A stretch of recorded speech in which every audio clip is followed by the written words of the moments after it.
In today's video, I'm going to teach you how to cancel Openart subscription.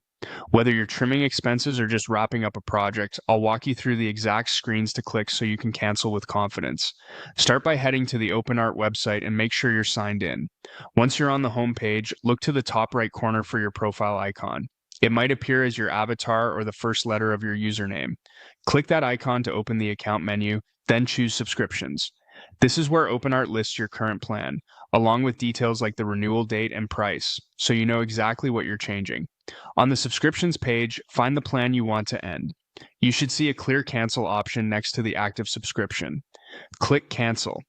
At this point, Openart may show a confirmation screen or a short prompt to make sure you really want to proceed. That's normal, just review what's shown so you understand what happens next. You'll now see two choices. If you select continue, you're moving forward with the cancellation. In most cases, your plan will remain active until the end of your current billing period, and Openart may display the exact date your access will end. Keep an eye out for that date so there are no surprises. If you choose keep the essential plan instead, you won't fully cancel.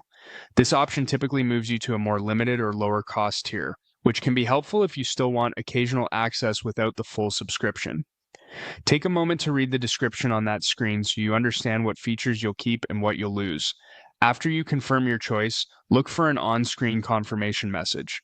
Your subscriptions page should update to reflect the change, often showing a status like scheduled to end or indicating the new plan if you opted for the essential tier.